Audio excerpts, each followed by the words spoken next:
امیر المومنین کے کانے کا حال۔ امیر المومنین حضرت عمر رضی اللہ تعالیٰ عنہ ملک شام کے گورنر حضرت ابو عبیدہ رضی اللہ تعالیٰ عنہ سے ملنے گئے، خیمے میں ملاقات کی۔ ملاقات کے وقت فرمایا، ابو عبیدہ رضی اللہ تعالیٰ عنہ تیرے خیمے میں چراغ کوئی نہیں۔ فرمائے امیر المومنین دنیا میں گزارا ہی تو کرنا ہے، دنیا کون سی ہمیشہ رہنے کی جگہ ہے، گزارا ہی تو کرنا ہے، بغیر روشنی کے بغیر چراغ کے بھی گزارا ہو جاتا ہے۔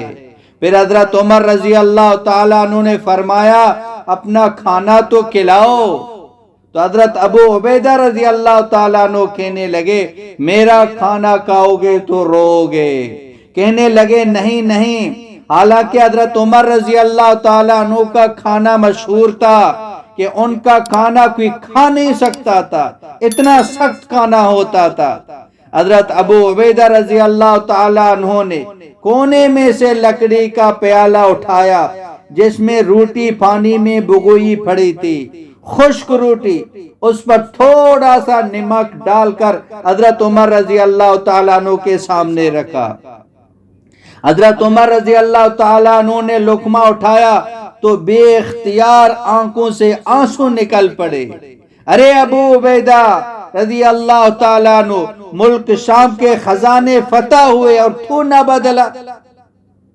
انہوں نے کہا حضور اکرم صلی اللہ علیہ وسلم سے عہد کر چکا تھا جس حال میں چھوڑ کے جا رہے ہیں اسی حال پر آپ صلی اللہ علیہ وسلم سے ملوں گا۔